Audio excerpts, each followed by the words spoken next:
ભગવતીની કૃપાથી આ અવસર આપણા આંગણે આવ્યો છે, તો આપણે આ અવસરને વધાવીએ.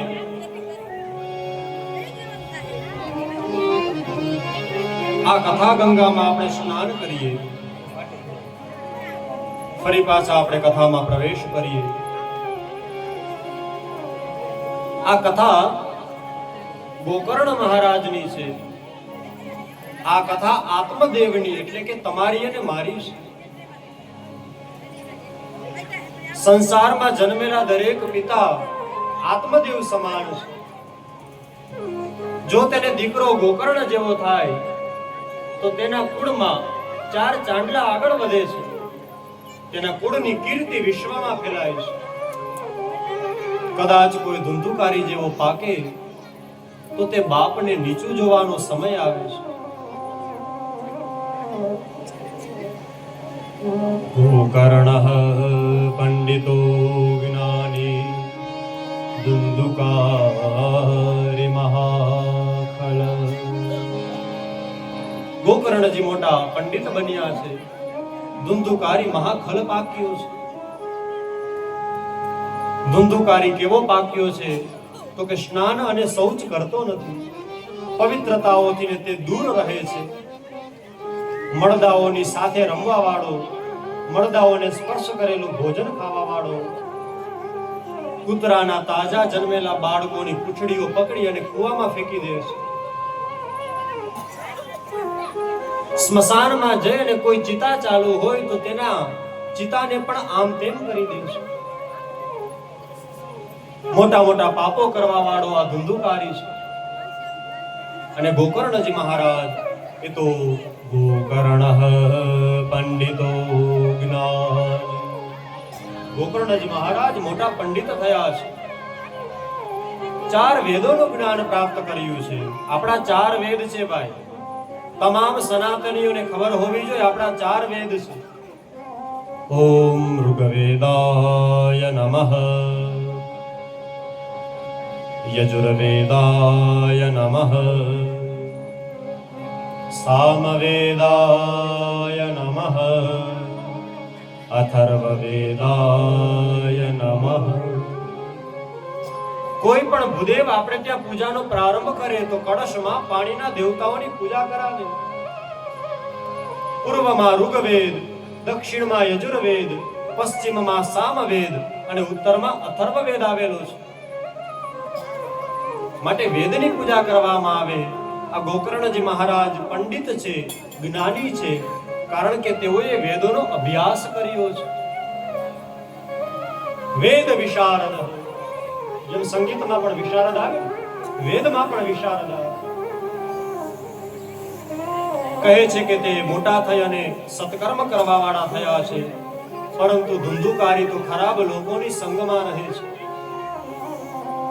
કુસંગના કારણે ધુંધુકારીએ પિતાનું ધન વેડફી નાખ્યું. પિતાને હવે પસ્તાવો થવા લાગ્યો છે. વિચાર કરે છે કે આના કરતા તો નિસંતાનપણું હતું તે જ સારું હતું. આના કરતા તો નિસંતાનપણું સારું હતું. માતા અને પિતા બંને દુખી થયા છે. ઘરના ઘણા બધા વાસણો પોતે લઈ ગયો, બજારમાં જઈ અને વાસણો વેચી નાખ્યા. તેના દ્વારા જે ધન અર્જિત થયું તેનાથી ગણિકાઓને સંતોષિત કરે છે. પિતા અત્યંત દુખી થયા છે. વિચાર કરે છે કે હવે મારે શું કરવું જોઈએ. ત્યારે આત્મદેવને પોતાનો દીકરો, ગોકર્ણ આમ તો ગાયનું સંતાન છે, પરંતુ આત્મદેવ એને પોતાનું સંતાન માને છે. એ તેને જ્ઞાન આપે છે. મનને પવિત્ર રાખો એમ કહે છે. ભગવાનને કોણ મેળવી શકે કે જેનું મન નિર્મળ હોય છે. નિરમલ જન મન સો મોહી પાવા. નિરમલ મન જન સો મોહી પાવા.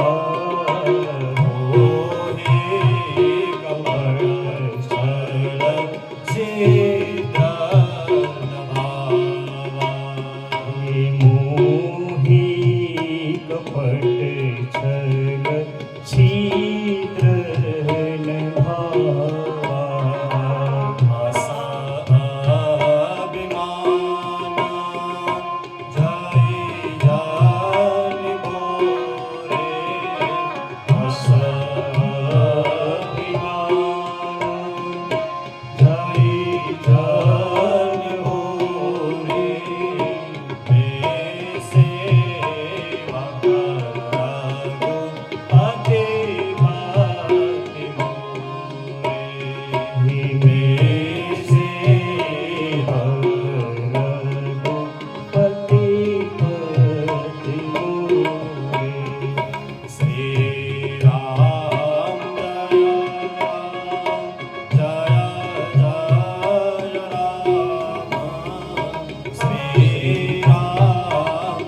પિતાશ્રી ભગવાનને પ્રાપ્ત કરવા માટે તમે નીકળી જાઓ. હવે આ તમારું સંતાન તમને સુખી નહીં કરે. અરે સુખ તો સંન્યાસીમાં છે, ન તો ચક્રવર્તી સમ્રાટ સુખી હોય કે ન તો મહેલમાં 7મા માળે બેઠેલો વ્યક્તિ સુખી હોય. સુખી કોણ છે? જેને સંસારનો ત્યાગ કરી દીધો છે. પિતાશ્રી સંસાર તો સર્પ સમાન છે, પ્રતિ દિવસ દંશ જ આપે. તમે તેને છોડી દો. ભગવાનને પ્રાપ્ત કરવા માટે મનને તમે તમારા ચિત્તને ચૈતન્યમાં જોડો. નિર્મલ મન જન સો મોહી પાવા, મોહી કપટ છન છિદ્ર ન ભાવ. પ્રભુ કહે છે કે મને કેવો વ્યક્તિ પસંદ છે, મને કેવો વ્યક્તિ ગમે છે કે જેનું મન નિર્મળ હોય, જેના કોઈ પણ કાર્યમાં કોઈ કપટ ન હોય. સેવા કરે તો નિષ્કપટ ભાવથી કરે, પૂજા કરે તો નિષ્કપટ ભાવથી કરે, અરે મદદ કરે તો એ પણ દેખાડા માટે ન હોય, એ તો ભાવનાથી ને કરી હોય, માટે તેમાં કપટ ન હોય. પ્રભુને બધું ગમે છે, અભિમાન ગમતું નથી. એ પિતાશ્રી તમે તમારા મનની ઇન્દ્રિયોને એકત્રિત કરી જંગલમાં જાઓ, નિત્ય દસમ સ્કંદનો પાઠ કરજો. પુત્ર શિખામણ આપે છે. પિતા આજે ઘર છોડી અને ગયા, જંગલમાં ગયા છે. નિત્યમ દસમ સ્કંદનો પાઠ કરે છે. 60 વર્ષની ઉંમર છે. નિત્ય ભાગવતના દસમ સ્કંદનો પાઠ કરી એને ભગવાનને મેળવી લીધા. તત્વની વાત કરીએ તો આનું નામ શું છે? આત્મદેવ. ભાગવતનો 10મો સ્કંદ છે એ શું છે? હૃદય. ભગવાનના 12 અંગ છે, એમાંનો 10મો સ્કંદ ભગવાનનું હૃદય છે. આત્મા જ્યારે હૃદયની સાથે જોડાઈ જાય તો કનૈયો આપણા માટે દૂર નથી. આત્મદેવે હૃદયની સાથે જોડ કર્યું છે. આત્માને હૃદયની સાથે જોડી દો, કનૈયો પ્રાપ્ત થઈ જશે. નિત્ય દસમ સ્કંદનો પાઠ કરી એને જન્મારો સફળ કરી દીધો છે. પરંતુ આ બાજુ ધુંધુકારીએ માતાને બહુ જ માર માર્યો. માતાને માર મારે છે, કહે છે કે જલ્દીથી બતાવ કે ધન ક્યાં પડ્યું છે, નહીતર હમણાં જ હું તને આ લાકડાથી ને માર મારીશ. ધુંધુકારી છે એ પોતાની માતાને ધુંધુલીને માં માનતો નથી. પેલી સ્ત્રી તો આને દીકરો માનતી હતી, પણ આ દીકરો એની માને માં માનતો નહોતો. બીજી વાત, ધૃતરાષ્ટ્રએ ઘણા બધા કાવા દાવા કર્યા પોતાના દીકરા માટે. એ દુર્યોધનને દીકરો માનતો હતો, પણ દુર્યોધને કોઈ દી એના બાપને બાપ માન્યો. દુર્યોધને ધૃતરાષ્ટ્રને કોઈ દી પોતાનો બાપ માન્યો નથી. આમાં લગભગ લોકોએ બધાએ મહાભારતની સિરિયલ જોઈ છે. બધાને ખબર છે જો બે પક્ષમાં ધર્મ હતો. સાંભળજો, લગભગ આ નવી વાત છે. બે પક્ષમાં ધર્મ હતો. મેં પણ સંતો પાસેથી સાંભળ્યું છે, નવું આપણા માટે નથી. કેમ તો કે આ તો વ્યાસ પરંપરા છે, કોઈ આપ્યું છે, આપણું કઈ છે જ નહીં, આપણે તો આમે શૂન્ય છે. બે પક્ષમાં ધર્મ હતો. પાંડવોના પક્ષમાં યુધિષ્ઠિર મહારાજ ધર્મનું સ્વરૂપ છે. કૌરવોના પક્ષમાં શ્રી વિદુર મહારાજ એ પણ ધર્મનું સ્વરૂપ છે. બંને પક્ષમાં ધર્મ તો છે, પણ હવે તમે એને સાચવો કઈ રીતે છો? યુધિષ્ઠિર જ્યારે જંગલમાં ગયા છે, પાંડવોને જંગલમાં જવું પડ્યું, તો પાંડવો એને સંભળાવતા, દ્રૌપદી એને સંભળાવતી, પણ યુધિષ્ઠિરને હાથ કોઈ દી એ લોકોએ મૂક્યો નથી. યુધિષ્ઠિરને પકડી રાખ્યા, ધર્મને પકડી રાખ્યો છે. જ્યારે વિદુર ધર્મનું સ્વરૂપ છે, પણ કૌરવો એને એમ કહે છે, અરે અમારા આપેલા પૈસાથી ને તું પેટ ભરે છે, અમે આપીએ છીએ ત્યારે તું ખાસ, તું અમારો કાકો થાસ એટલે અમે કઈ કહેતા નથી. આવા ખરાબ વચનો બોલે છે. ધર્મ તો ત્યાં પણ છે, પણ ધર્મનું માવજત કેવી રીતે કરવી, ધર્મને સાચવો કેવી રીતે? ધર્મો રક્ષતિ રક્ષિતઃ. ધર્મ તો આપણી રક્ષા કરે જ. આપણે કોણ ધર્મની રક્ષા કરવા વાળા? ધર્મમાં એ તાકાત છે કે આપણી રક્ષા કરે, પણ આપણે ધર્મનું પાલન કરવું પડે. કૌરવોના પક્ષમાં ધર્મ છે, પણ એ ધર્મને મારવા જાય છે. વિદુરજી જ્યારે પોતાનું ધનુષ મૂકી દે છે, પોતાની બધી જ પ્રકારના અધિકારોને ત્યાં મૂકી હવે હસ્તિનાપુર છોડી અને જાય છે, ત્યારે તેનો વિનાશ ચાલુ થઈ જાય છે, તેનો વિનાશ પ્રારંભ થઈ જાય છે.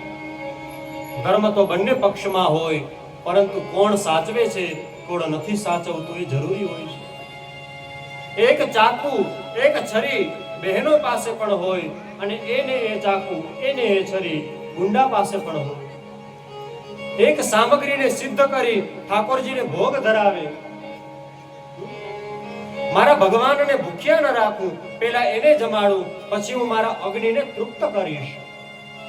અને કોઈ ગામના ગળા વધેરે, કોઈ પતિ વગરની સ્ત્રીને કરી નાખે, કોઈ બાપ વગરના છોકરાને કરી નાખે, એને એ વસ્તુ છે.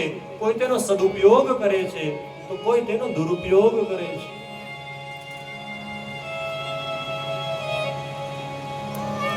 ધર્મ તો બંને પક્ષમાં હતો, પણ કોઈએ ધર્મને પકડી જ રાખ્યો છે, તો કોઈ ધર્મને હવે કાઢી નાખવા માંગે છે. આના પાયા તો હજી આની પેલા રોપાણા છે. મહાભારતના પાયા બધા એમ માને છે કે દ્રૌપદીજી એમ બોલ્યા કે આંધળાનો દીકરો આંધળો, ત્યારથી યુદ્ધ ચાલુ થયું. પણ ખરેખર જો એનાથી પણ વધારે આપણે અંદર જાશું તો પાયા રોપાણા ક્યાં છે એ તમને કહું.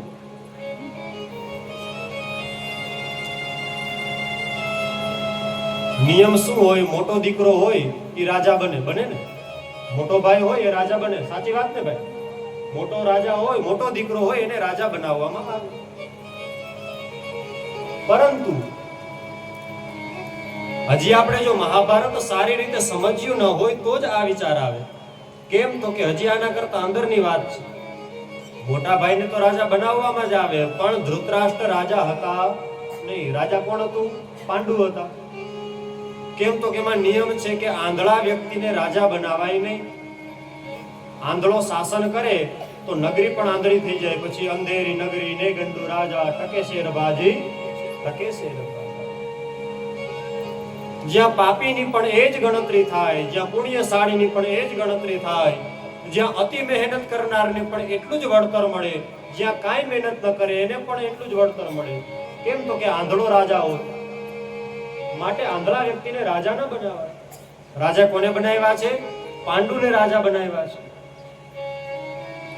પરંતુ કોઈ શાપના કારણે સ્ત્રીનો સંગ કરશે તો મૃત્યુ થશે. માદ્રીનો સંગ કર્યો, પાંડુ રાજાને શરીર છોડવું પડ્યું છે. હવે હસ્તિનાપુરમાં સમસ્યા પેદા થઈ. રાજાનું સ્થાન ખાલી છે. શું કરવું? ધૃતરાષ્ટ્ર મોટા ભાઈ તો છે, પણ તેઓ આંધળા છે, તેને રાજા ન બનાવાય. નનકડો ભાઈ વિદુર છે, પણ તે શૂદ્રનો દીકરો છે, એને પણ રાજા ન બનાવાય. રાજા તો ક્ષત્રિય શોભે, જેનું જે કાર્ય હોય એ જ વ્યક્તિની શોભા હોય. મને કદાચ અજમલભાઈ ઓર્ગન આપી દે કે તમે વગાડો શાસ્ત્રીજી, આ તમારું, પણ મને થોડું વગાડતા આવડે? એ તો એનું કામ છે ભાઈ. બીજા કોઈને અહીંયા બેસાડવામાં આવે તો એને આ કામ નથી. મિતેશભાઈ અહીંયા બેસે તો ગાઈ શકે, પણ કથા ન થાય. જેનું જે કાર્ય, સાઉન્ડ વાળા સાઉન્ડ સારું કરી શકે, લાઇટિંગ થોડા ફિટ કરી શકે, રસોઈ વાળા રસોઈ બનાવી શકે છે, એ ચશ્મા બનાવવા જાય તો ન ચાલે. એટલે જેનું જે કાર્ય હોય તે વ્યક્તિ તે જ કાર્ય સારું કરી શકે. રાજા કોને બનાવવા? શૂદ્ર છે તો વિદુરને રાજા નહીં બનાવી શકાય. અરે ભીષ્મને રાજા બનાવી દો તો કહે છે કે કોઈ પણ સંજોગોમાં ભીષ્મ તો રાજા બનવાના તૈયાર જ નથી. પ્રતિજ્ઞા કરી છે, હું રાજા નહીં બનું. અરે એક કામ કરો, તમે પાંડુના દીકરાને યુધિષ્ઠિરને રાજા બનાવી દો. જેમ નિયમ છે કે આંધળાને રાજા ન બનાવાય, એમ નિયમ એ પણ છે કે નાનકડા બાળકને પણ રાજા ન બનાવાય. એના માટે ઉંમર હોય ને. છોકરાઓને વેલા પરણાવી જ દેવાય, પણ સાવ એટલા પણ વેલા ન પરણાવાય કે એને ખબર ન પડે કે સંસાર શું છે, સમાજ શું છે, વ્યવહાર શું છે. જવાબદારી લેતા પહેલા શીખડાવો. છોકરાઓને હાથમાં પૈસા ન અપાય, એને કામ ધંધો કરતા શીખડાવાય. પૈસા આપશો તો પૈસા વપરાઈ જશે, કામ કરતા આવડશે તો એ પૈસો પેદા કરશે. ડાયરેક્ટ રોટલી હાથમાં ન અપાય, એને રોટલી બનાવતા શીખડાવાય. પછી એ માવડી ગમે ત્યાંથી લોટ ગોતશે, રોટલી બનાવશે, ગમે તેમ કરી એનું પેટ પોષણ કરી લેશે. એટલા માટે એની જે જરૂરિયાત છે તેને પૂરી કરાય. નિયમ છે કે જેમ આંધળાને રાજા ન બનાવાય, એમ નાનકડા બાળકને પણ રાજા ન બનાવાય. નક્કી કરવામાં આવ્યું છે. દ્રોણાચાર્ય, કૃપાચાર્ય, ભીષ્મ પિતામહ આવા મોટા મોટા લોકોએ નક્કી કર્યું, જ્યાં સુધી યુધિષ્ઠિર મોટો ન થઈ જાય ત્યાં સુધી આપણે ધૃતરાષ્ટ્રને રાજગાદીએ બેસાડીએ. જ્યારે યુધિષ્ઠિર મોટો થઈ જાય એટલે ધૃતરાષ્ટ્રએ રાજગાદી ખાલી કરી દેવાની. આ મહાભારતના મૂળિયા છે, એ તમને સમજાવું છું. જ્યારે યુધિષ્ઠિર મહારાજ મોટા થઈ જાય એટલે તરત જ એને હસ્તિનાપુરનું રાજ્ય સોંપી દો. પણ ધૃતરાષ્ટ્રએ નક્કી કર્યું, મને એકવાર બેહાડો પછી ખાલી કરે આ નહીં. ઘણા વાટ જ જોતા હોય કે તમે મને કયો પછી હું બદલો વારું.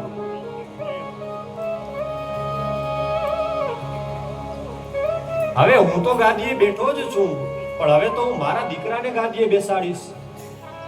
વચન શું આપ્યું હતું કે ભલે મને તમે ગાદીએ બેસાડો, જેવો યુધિષ્ઠિર મોટો થઈ જશે તરત જ હું આ ગાદી ખાલી કરી દઈશ. પણ હવે તે ભાન ભૂલ્યા છે. પોતાના દીકરાઓ મોટા થયા, યુવરાજ બનાવવાનો વારો આવ્યો, તરત જ મોહ જાગ્યો છે. રાજા એવા જ વ્યક્તિને બનાવાય કે જેના માટે આખી પ્રજા એને સંતાન લાગે. આખી પ્રજા એને સંતાન લાગે. યોગ્ય કુલગુરુ કોને કહેવાય? યોગ્ય બ્રાહ્મણ કોને કહેવાય? યોગ્ય આચાર્ય કોને કહેવાય? કે તેના માટે બધા યજમાન એક સરખા હોય. અરે કોઈ ધનવાન છે, કોઈ ગરીબ છે, કાંઈ વાંધો નહીં, મારા માટે યજમાન બધા સરખા છે. એને પુરોહિત કહેવામાં આવે, એને કુલગુરુ કહેવામાં આવે. મા બાપ તો તેને જ કહેવાય જેના માટે બધા દીકરા સરખા હોય. ભેદભાવ કરે તો તેને માતા પિતા ન કહેવાય. બધા દીકરા સરખા હોય છે. યાદ રાખજો, જેમ દીકરાની ફરજ છે, મા બાપની પણ ફરજ બને છે. મા બાપનું કર્તવ્ય બને છે. વારસામાં ધન બધાને સરખું વેચો તો વારસામાં સારી સમજણ પણ વેચો, વારસામાં વ્યવહાર પણ વેચો. વારસો આપવો જોઈએ. શા માટે? તો કે ધન તો કદાચ વેચાઈ જશે, ધન તો કદાચ પૂરું થઈ જશે, પણ જો મેં સાચું જ્ઞાન આપ્યું હશે તો એને આવતીકાલે કામ આવશે. એટલા માટે સુભાષિત છે જેમાં કહ્યું છે કે જ્યારે જાત્રા કરતા હોય ત્યારે વિદ્યા આપણું સૌથી મુખ્ય ધન હોય છે. આપણો મિત્ર કોણ? તો કે જાત્રા કરતી વેળાએ વિદ્યા આપણો મિત્ર હોય છે. આપણે કદાચ અમેરિકા જાય, ત્યાં સારામાં સારું મકાન આપી દઈએ, સારામાં સારી ફોર વ્હીલ આપી દઈએ અને આપણને એકલાને મૂકીને વયા જાય, તો આપણે અમેરિકામાંથી બહાર નીકળી ન હતી. બોલતા જ ના આવડે, ઓલા કઈ બોલતા હોય તો આપણે આમથી આમ વહી જાય. ભાઈ કેમ? તો કે આઈ ડોન્ટ નો. આ લેંગ્વેજ ખબર નથી આપણને. જ્ઞાન ખબર ન હોય તો તમારી પાસેની સુવિધા તમે ઉપભોગ ન કરી શકો. સુવિધાનો ઉપભોગ કરવા માટે એની સમજદારી, એનું જ્ઞાન હોવું અનિવાર્ય છે. એટલા માટે કહે છે કે તે જ્ઞાન હોવું જોઈએ.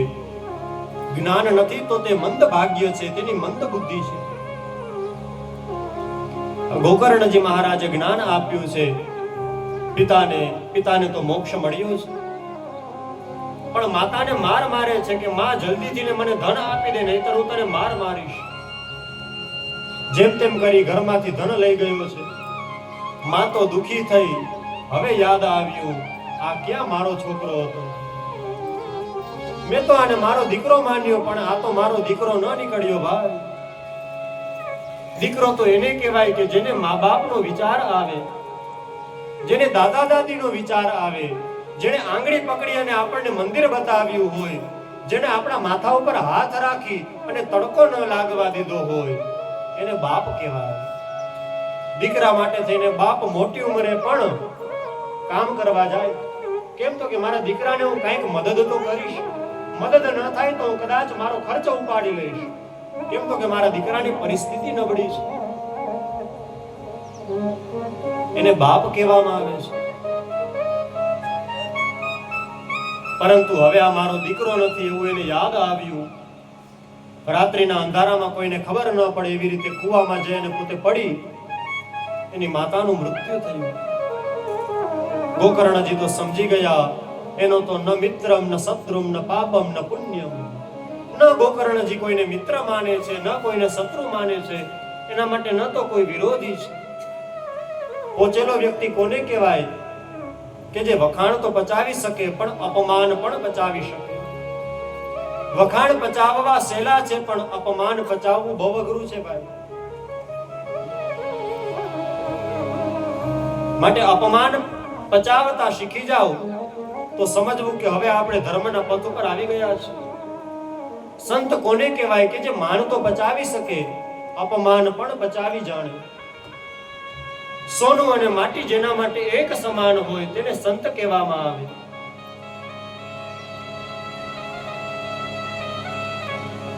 એની માતાનું મૃત્યુ થયું. ગોકર્ણજી તો નીકળી ગયા. કેમ તો કે મારા માટે તો કંઈ જ નથી. એ પરમાત્માની સાથે એકાકાર કરે છે. હાથ બે ફેલાવું, જો હાથ બે ફેલાવું તો તારી પ્રાપ્તિ દૂર નથી. જો હાથ બે ફેલાવું તો તારી પ્રાપ્તિ દૂર નથી, પણ હું માગું અને તું આપ એ વાત મને મંજૂર નથી. હું માગું અને તું આપ એ વાત મને મંજૂર નથી. નીકળી ગયા છે ઘર છોડીને, તપ કરે છે.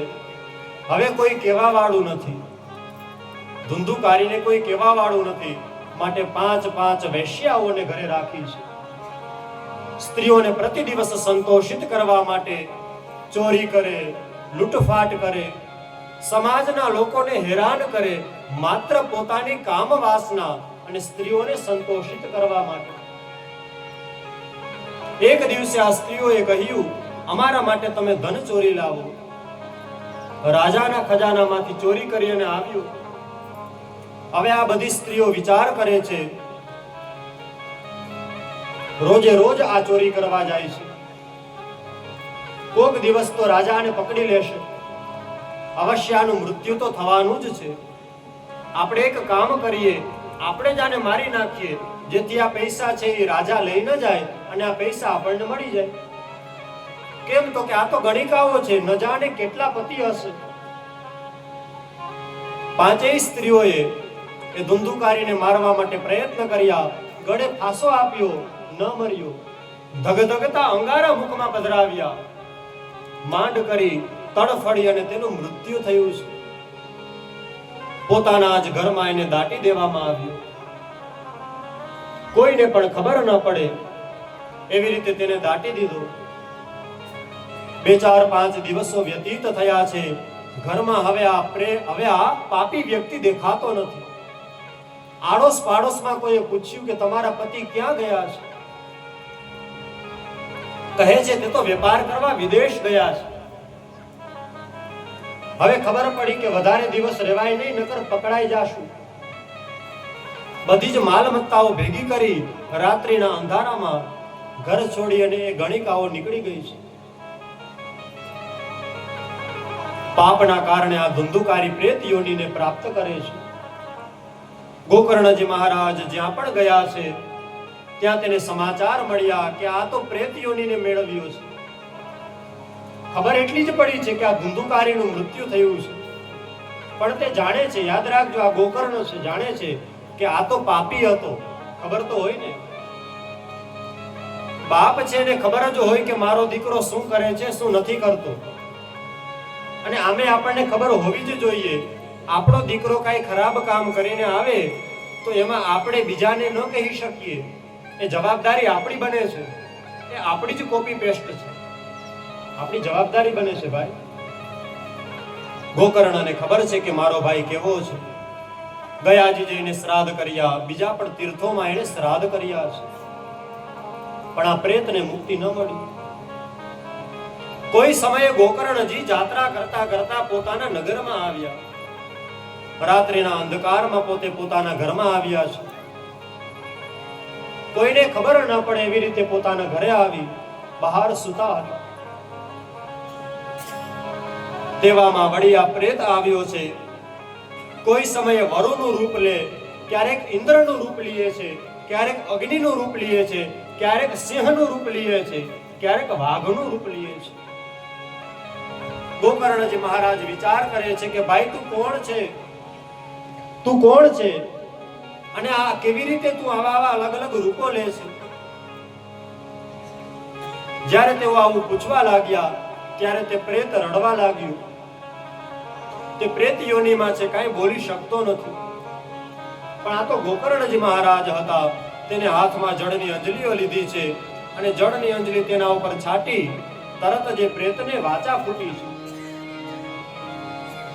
અહમ ભ્રાતા ત્વદીયોસી ધુંધુકારિકી નામત. અહમ ભ્રાતા ત્વદીયોસી ધુંધુકારિકી નામત. સ્વકીયેને વદુષેણ બ્રહ્મત્વં નાશિતં મયા. સ્વકીયેને વદુષેણ બ્રહ્મત્વં નાશિતં મયા.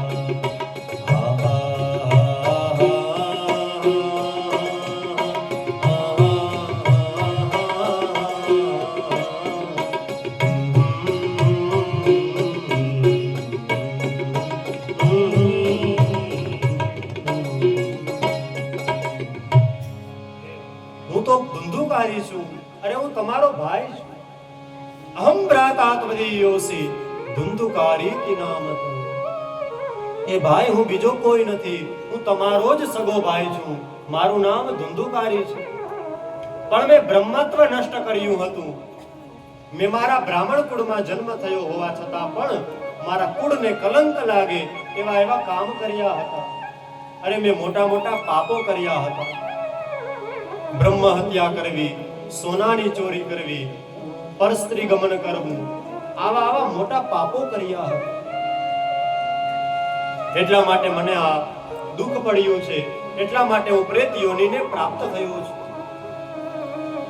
હે ભાઈ તમે મારા માટે કોઈ કાર્ય કરો. કહે છે કે હે ભાઈ સાંભળ, મને જ્યારે સમાચાર મળ્યા કે તારું મૃત્યુ થયું છે તો હું જે પણ તીર્થમાં ગયો ત્યાં મેં તારા માટે શ્રાદ્ધ કર્યું. અરે ગયાજી જઈને મેં શ્રાદ્ધ કર્યું છે. ગયા તો એવી ભૂમિ છે કે જ્યાં રાયના દાણા જેટલો પણ પિંડ મૂકવામાં આવે તો મોક્ષ થઈ જાય.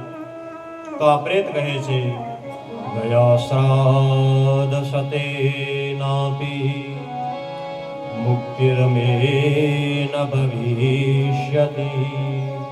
ઉપાયમ પરમ કંચે વિચારય સાંપ્રતમ. વિચારય સાંપ્રતમ. અરે ભાઈ તમે મારા માટે ગયાજી જઈને એક નહીં 100 વખત શ્રાદ્ધ કરો તો પણ મને મુક્તિ નહીં મળે. કેમ તો કે મેં મોટા મોટા પાપ કર્યા છે. ગયા શ્રાદ્ધથી મને મુક્તિ નહીં મળે. ત્યારે ગોકર્ણજી કહે છે જો ભાઈ ગયાજી જઈને શ્રાદ્ધ કરવાથી તને મુક્તિ ન મળે તો બીજો કોઈ ઉપાય હોય નહીં. છતાં પણ સારું, અત્યારે તું ચિંતા ન કર, તું તારી જગ્યાએ જઈને બેસ. હું સવાર થતા તારા માટે કોઈ ઉપાય શોધું છું. વાયુનું ભક્ષણ કરી અને જીવવા વાળો આ પ્રેત પોતાના સ્થાને ગયો છે. ગોકર્ણજી મહારાજે અનેક પ્રકારે વિચારો કર્યા. રાત્રિ દરમિયાન અનેક શાસ્ત્રો ઉથલાવી નાખ્યા. 4 વેદો, 4 ઉપવેદો, મીમાંસા શાસ્ત્રો, ન્યાય શાસ્ત્રો, ધર્મ ગ્રંથો, પરંતુ ક્યાંય ઉપાય ન મળ્યા. જો ગયા શ્રાદ્ધથી મુક્તિ ન મળે તો બીજો ઉપાય જ નથી. ગોકર્ણજી મહારાજે સમાજના મોટા માણસોને બોલાવ્યા. મોટા મોટા વિદ્વાનો, રાજર્ષિઓ, બ્રહ્મર્ષિઓને બોલાવ્યા. બધા એક જ કહે છે કે આપણે બધાય શાસ્ત્ર ગોતીએ. શાસ્ત્રોમાં આખી રાત વિચાર કર્યો, શાસ્ત્રાર્થ કર્યો પરંતુ ઉપાય ન મળ્યો, ચિંતન કર્યું છે પરંતુ હવે કઈ ઉપાય મળતો નથી. ત્યારે સવાર પડી છે. સવાર થતા જ ગોકર્ણજી મહારાજે વિચાર કર્યો કે આજે હું સૂર્યની ગતિને ઊભી રાખી દઈશ. ગોકર્ણ સ્તંભનમ ચક્રે સૂર્ય વેગસ્ય વેતદા. ગોકર્ણજી મહારાજે ભગવાન સૂર્યની ગતિને થંભાવી દીધી. સૂર્ય ભગવાનને કહે છે કે પ્રભુ આપ અમને ઉપાય બતાવો. સૂર્યનારાયણ કહે છે કે હે ગોકર્ણજી મહારાજ, ઉપાય તો પહેલેથી જ વિદ્યમાન છે.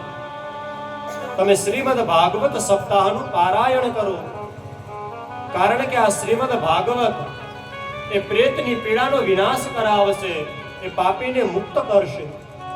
આ શ્રીમદ ભાગવત એ એવી કથા છે કે જે મોટા મોટા પાપીઓને તારી દેશે. માટે તમે શ્રીમદ ભાગવતની કથા કરો. ગોકર્ણજી મહારાજે કહ્યું કે જી પ્રભુ, જેવી તમારી આજ્ઞા. પછી તો ઠેર ઠેર આમંત્રણો આપવામાં આવ્યા. વેદો, ઉપવેદો, નદીઓ, તીર્થો, ક્ષેત્રો, દિશાઓ, ગંધર્વો, યક્ષો, દૈત્યો પણ કથા શ્રવણ કરવા માટે આવે છે. જેમ સંકાદિની કથામાં આ બધા આવ્યા, એવી જ રીતે ગોકર્ણજી મહારાજ જ્યારે કથા કરવા બેસે છે ત્યારે સમાજના અનેક લોકો આવ્યા. સ્ત્રીઓ આવી, શૂદ્રો આવ્યા, બાળકો આવ્યા, વડીલો આવ્યા, કુટુંબીજનો આવ્યા, ગામના સદસ્યો આવ્યા, બધા જ લોકો આવ્યા. ગઈકાલનો સંવાદ એ સનકાદિ અને નારદનો સંવાદ હતો. આજનો સંવાદ એ ગોકર્ણનો અને પ્રજાનો સંવાદ છે. ગોકર્ણનો અને પાર્ષદનો સંવાદ છે. ગોકર્ણનો અને ધુંધુકારીનો સંવાદ છે. ગોકર્ણજી મહારાજે કથા પ્રારંભ કરી છે. જેવી કથા પ્રારંભ કરવામાં આવી, તરત જ તે ધુંધુકારી પ્રેત આવ્યું. વિચાર કરે છે કે મારે કોઈ જગ્યાએ બેસવું છે, પણ હું ક્યાં બેસું? ચારે બાજુ નજર કરી છે, ત્યાં તો તેને એક ખૂણામાં વાંસનો કટકો દેખાણો. એ વાંસના કટકામાં 7 ગાંઠ હતી. એ પ્રેત આવી અને તેમાં બેસી ગયો. વાંસમાં આવી અને બેઠો. કેમ? તો કે મારા કારણે બીજાને વિક્ષેપ ન પડે, બીજાના કારણે મને વિક્ષેપ ન પડે. હું કથા સાંભળવા આવ્યો છું તો એવી રીતે કથા સાંભળું, બીજા જે પણ કરે મારે કથા સાંભળવી છે. માટે તેઓ કથા શ્રવણ કરે છે. ગોકર્ણજી મહારાજ મધુર સ્વરમાં કથા કહી રહ્યા છે. કથા થઈ. ધીમે ધીમે કરતા મધ્યાહન સમય આવ્યો. એમ કરતા સાયમ સમય આવ્યો. દ્વિતીય સત્રનો જેવો વિરામ થયો છે, પ્રથમ દિવસના વિરામ સમયે એક અદ્ભુત આશ્ચર્ય જોયું. પેલો જે વાંસનો કટકો રાખ્યો હતો એમાં પેલી ગાંઠ તડ તડ કરતા ફૂટી છે. આમ કરતા કરતા બીજો દિવસ થયો, બીજી ગાંઠ ફૂટી. ત્રીજો દિવસ થયો, ત્રીજી ગાંઠ ફૂટી. ચોથા દિવસે, પાંચમા દિવસે, છઠ્ઠા દિવસે, સાતમા દિવસે એ 7 ગાંઠો ફૂટી ગઈ. ધુંધુકારી એમાંથી બહાર આવ્યો. ભગવાન જેવું શરીર ધારણ કર્યું છે, ગળામાં માળાઓ પહેરેલી છે. બોલીએ ભાગવત ભગવાન કી જય. ભાગવતના પ્રભાવે આ ધુંધુકારી ભગવાન જેવું જ સર્વાંગે સુંદર શરીર ધારણ કરે છે. ગળામાં માળાઓ પહેરેલી છે અને તરત જ પોતે બોલે છે કે અરે ઓ ભાઈ, ઓ ગોકર્ણ મહારાજ, તમે મારા માટે બહુ મોટો ઉપકાર કર્યો. કેમ? તો કહે છે કે ધન્યા ભાગવતી વાર્તા પ્રેત પીડા વિનાશિની. ધન્યા ભાગવતી વાર્તા પ્રેત વિનાશિની. ધન્યા ભાગવતી વાર્તા પ્રેત પીડા વિનાશિની. ધન્યા ભાગવતી વાર્તા પ્રેત પીડા વિનાશિની.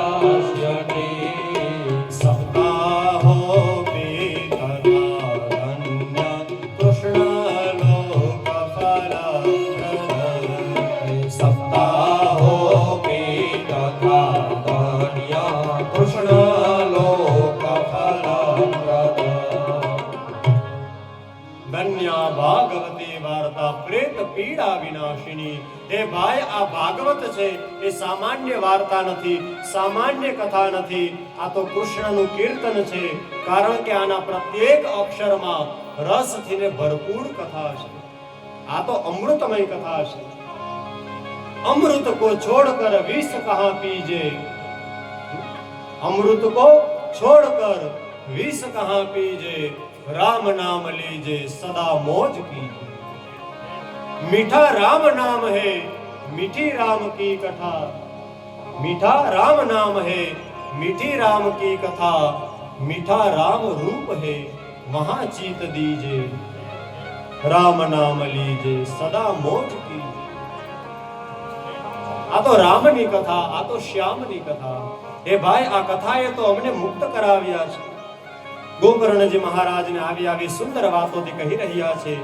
ત્યાં તો આકાશમાંથી વિમાન આવ્યું, ભગવાનના પાર્ષદો આવ્યા, ધુંધુકારીને તે વિમાનમાં બેસાડવામાં આવ્યા. અને જેવા તેઓ વિમાન ઉપાડી રહ્યા હતા, ત્યાં તો ગોકર્ણજી કહે છે, અરે પાર્ષદો ઉભા રહો. કથા સાંભળવા માટે તો બહુ મોટો સમુદાય આવ્યો હતો. આટલા લોકોએ કથા સાંભળી, મેં કથા કરી, તો વિમાન એક જ વ્યક્તિ માટે આવ્યું. આવું કેમ? કથા તો બધા માટે સરખી હોય ને ભાઈ. કહે છે કે એનું કારણ એ છે, કથા શ્રવણ કરવામાં ભેદ હતો, એટલે ફળ પ્રાપ્ત થવામાં ભેદ છે. બધાએ કથા સાંભળી તો છે, પણ કોઈએ 50% સાંભળી છે, કોઈએ 20% સાંભળી છે, કોઈએ તો ખાલી એમાં કીર્તન જ સાંભળ્યા છે. એટલા માટે કથા સાંભળવામાં ભેદ છે, તો તેના ફળમાં પણ ભેદ છે. ધુંધુકારી પ્રતિ દિવસ કથા શ્રવણ કરી અને વાસના ગાંઠમાં બેસી અને ચિંતન કરતો હતો કે આજે કથામાં શું આવ્યું, આજે મેં ભગવાનની કઈ કથા સાંભળી, આજે મારા કલ્યાણની આમાં કઈ વાત હતી, આમાં મારા માટે શું સારું છે. આવી પોતે ચર્ચાઓ કરે છે. ભગવાનના પાર્ષદો કહે છે કે હે પ્રભુ, હે ગોકર્ણજી મહારાજ, તમે ફરી પાછી કથા કરો. અરે તમને લેવા માટે તો સાક્ષાત ભગવાન આવશે. આમ જ્યારે વાત કરવામાં આવી, ત્યારે પાર્ષદો ત્યાંથી વિદાય લે છે. ધુંધુકારીને પ્રભુના ધામમાં લઈ જવામાં આવ્યા. શ્રાવણ માસમાં ફરી પાછી કથા કરવામાં આવી. કથાની જ્યારે પૂર્ણાહુતિ થઈ, ત્યારે ખાલી મનુષ્ય જ નહીં, ત્યારે ખાલી સમાજના કોઈ આગેવાન જ નહીં, ત્યારે સમાજના કોઈ સમજદાર જ નહીં, પરંતુ ગામના ચાંડાળ અને કૂતરા સુધી બધાને પ્રભુ વિમાનમાં બેસાડી અને પરમ ધામમાં લઈ ગયા છે. ભાઈ, આ ભાગવતની કથાનો પ્રભાવ છે. હવે કૂતરાને શું ખબર પડે? એમાં સમજવા જેવી વાત છે ને. કૂતરું કદાચ સાંભળવા બેઠું હોય, બિલાડું કદાચ સાંભળવા બેઠું હોય, તેને શું ખબર પડે? પણ કાંઈક કાનમાં ગયું તો ખરા ને. કાંઈક કાનમાં પડ્યું તો એનો બેડો પાર થઈ ગયો. એટલા માટે ઘણી જગ્યાએ કથા હોય ને, તેની બાજુમાં જ રસોડું રાખ્યું હોય. શું કામ ખબર છે? કે આમાં જે પણ રામનું નામ આવે, જે પણ કૃષ્ણનું નામ આવે, એ રસોઈના અંદર સામગ્રીમાં ભળી જાય અને પછી આપણે કોઈને જમાડીએ તો તે સામાન્ય અન્ન ન હોય, તે સાક્ષાત પ્રભુનો પ્રસાદ બની જાય. એટલે બાજુમાં જ રસોડું. આપણે ત્યાં લવજી ભગતે જયારે ધૂન રાખી હતી, તો તેની બાજુમાં જ રસોડું હતું. મને વાત કરી, મને કે શાસ્ત્રીજી, આપણે બાજુમાં જ રસોડું રાખ્યું અને ધૂન પણ બાજુમાં. શા માટે? તો કે આ ધૂનમાં જે પણ રામ નામ બોલવામાં આવે, એ બધું જ રામ નામ રોટલીમાં ભળી જાય, ભાતમાં ભળી જાય. પછી આપણે એમ નહીં કહેવાનું કે શાક નાખવું, પછી એમ કહેવાનું શાક પધરાવું, રોટલી પધરાવું, ભાત પધરાવું. અને એમાંય રામ પરંપરા તો એવી છે, લાડુ રામ લ્યો, લાડુ રામ લ્યો, શાક રામ લ્યો, શાક રામ લ્યો, એવી પરંપરા છે. માટે તેમાં પ્રભુનો સ્વાદ ભળી જાય છે. તો એ સામાન્ય સ્વાદ નથી હોતો, પછી તો અમૃત બની જાય છે. શબ્દ પણ પ્રભુ જ છે, વૈકુંઠ પણ પ્રભુ જ છે, તેમાં રહેવા વાળા વિષ્ણુ પણ ભગવાન જ છે. ચાંડાલ સુધી બધા જ, કૂતરા સુધી બધા જ ભગવાનના ધામમાં ગયા છે. એવી આ શ્રીમદ ભાગવતની કથા. તો મને કહેવાનું મન થાય કે આ કથા સ્વર્ગસ્થ રૂડાભાઈ રાજાભાઈ કણજારિયાનો પરિવાર કરતો હોય તો માત્ર 2-3 પેઢીના નહીં, માત્ર 4-5 પેઢીના નહીં, પણ ભાગવત કહે છે 71 પેઢીના પિતૃઓને મોક્ષ થઈ જાય છે. 71 પેઢી તરી જાય છે. ધન તો તે જ લક્ષ્મી કહેવાય કે જે ધર્મના માર્ગમાં વાપરવામાં આવે. રૂપિયા તો આતંકવાદીને ત્યાં પણ હોય, પણ તેના ધનને લક્ષ્મી થોડું કહેવાય? તેના ધનને લક્ષ્મી ન કહેવાય. જેની પાસે ભલે થોડાક જ રૂપિયા હોય, પોતાની ત્રેવડ પ્રમાણે પણ જો તે સત્કાર્ય કરે છે, સત્કર્મ કરે છે, તો તેના પિતૃ ગમે તેવા પાપમાં પડ્યા હોય, ગમે તેવી નરકમાં પડ્યા હોય, જેમ પિતા બાળકને પડવાથી પકડી લે, બચાવી લે છે, એમ કનૈયો પણ ભાગવતમાંથી નીકળી તરત જ પિતૃઓને પકડી પોતાના ધામમાં લઈ જાય છે. તમારા હૃદયમાં શું છે, તમારા મનમાં શું છે, બસ પ્રભુ તો એ જ જુએ છે. दुर्योधन को मेवा त्यागी, दुर्योधन को मेवा त्यागी, सागवी दुर घर खाई, सबसे ऊंची प्रेम सगाई, सबसे ऊंची प्रेम सगाई, सबसे એની આ વાત છે. દુર્યોધનના 56 ભોગને લાત મારી દીધી, પણ વિદુરના ઘરે જઈ કાંદરિયાની ભાજી ખાઈ છે.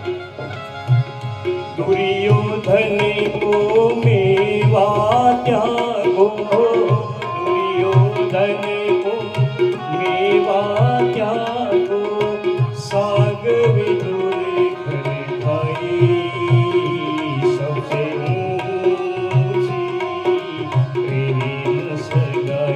सबसे ऊंची प्रेम सगाई, सबसे ऊंची प्रेम सगाई. દુર્યોધનના 56 ભોગને પણ પ્રભુ ઠોકર મારે તેમ ત્યાગ કરી અને વિદુરજીના ઘરે જઈ અને ભાજી પ્રભુ આરોગે છે. પ્રેમની જરૂર છે વાલા. આપણે ત્યાં બહુ પ્રસિદ્ધ કહેવત છે કે ભગવાન ભાવના ભૂખ્યા છે. બધાને ખબર છે, પરંતુ એ ભાવ એટલે શું? ઘણા લોકો એમ સમજે કે ભગવાનને રૂપિયાનો સિક્કો ધરાવો તોય ભગવાન માની લે, એને ભાવ કહેવાય. કેટલા એવું સમજે કે ઓછું ધરાવો ને એને ભાવ કહેવાય. ઓછું ધરાવાને ભાવ ન કહેવાય. તમે કદાચ રૂપિયો ન મૂકો, પણ સબરીની જેમ હૃદયમાં મારા રામને મારે ખાતું નથી આપવું, માટે હું બોરને ચાખી ચાખીને આપું, ભાવથી ને ભગવાનને આપો. એટલે આપણી પુષ્ટિ પરંપરામાં તો એવો નિયમ છે કે શિયાળામાં જેમ આપણે ગરમ પાણીથી સ્નાન કરીએ, એમ શિયાળામાં આપણા ઘરે ઠાકોરજી પધરામણી કરે, આપણે ત્યાં ઠાકોરજીની સેવા બિરાજતી હોય, તો તેને પણ નવસેકા પાણીથી સ્નાન કરાવવું. એટલું પણ ગરમ પાણી નહીં કે શરીર દાજી જાય, એટલું પણ ઠંડુ નહીં કે આપણી જેમ એને પણ શરદી લાગે. કોઈ એક જગ્યાએ કોઈ વૈષ્ણવે કહ્યું કે મારા પ્રભુ છે ને, એને આજે શરદી થઈ છે, માટે ડોક્ટર તમે આવજો. તો એના ઘરના તો કે આ તો ગાંડા ઘેલા જેવી વાતો કરે છે. એ ડોક્ટર એના ઘરના કે આ તો ગાંડા ઘેલા જેવી વાતો કરે છે ભાઈ, એ મૂર્તિને થોડી શરદી થાય. પણ એ મૂર્તિ નહોતો, એ તો કનૈયો હતો. અને એની સેવા કરવા વાળા જે વૈષ્ણવ હતા એ કોઈ સામાન્ય નહોતા, એ તો પહોંચેલો વ્યક્તિ હતો. ડોક્ટરે પણ કાનમાં 2 ઘૂંઘરા રાખી અને હૃદયના ધબકારા ચેક કરવાનું જે મશીન હોય એ મૂર્તિમાં જેવું અડાડ્યું, ત્યાં તો ધબ ધબ ધબ કરતા ધબકારા સંભળાવા લાગ્યા. સંતો પાસેથી સાંભળ્યું છે કે આ કાર્ય જ્યારે થયું, આ દ્રશ્ય જ્યારે જોયું, પછી એ ડોક્ટરે બધું છોડી અને ભગવાનની ભક્તિ કરવાનું ચાલુ કરી દીધું. કે જો ભગવાનની ભક્તિ કરવા માટે ભક્ત બેઠો હોય તો અવશ્ય કનૈયો મૂર્તિમાં પણ આવી જાય, નારિયેલમાં બોલાવો તો નારિયેલમાં પણ આવી જાય, સોપારીમાં બોલાવો તો સોપારીમાં પણ આવી જાય. પ્રભુ તો પ્રેમને વશ બંધાય ગમે ત્યાં આવે છે. પ્રભુ કહે છે કે જ્યાં પ્રેમ હોય ત્યાં ભોજન કરાય. ભોજન બે જગ્યાએ કરાય ભાઈ. કઈ જગ્યાએ? એક તો કોઈ બહુ પ્રેમથી ને જમાડે તો ત્યારે નિયમો સાઈડમાં મૂકી અને જમી લેવું. એવું ગુરુજી પણ કહે છે અને સંતોના મુખેથી પણ શ્રવણ કર્યું છે. કોઈ બહુ પ્રેમથી જમાડે, બહુ લાગણીથી જમાડે તો નિયમો મૂકી દેવા. અમિતભાઈ, નિયમો સાઈડમાં મૂકી દેવા, ત્યાં ભોજન કરી લેવું. અને બીજું કે જો તમારો પ્રાણનો તમને જોખમ લાગતું હોય, જીવનો જોખમ હોય તો કાંઈ ના વિચારવું, પહેલા જમી લેવું. કારણ કે જીવતા હશો તો નિયમની વાત થાય. અહીંયા જ રામ બોલી ગયા હોય તો થાય.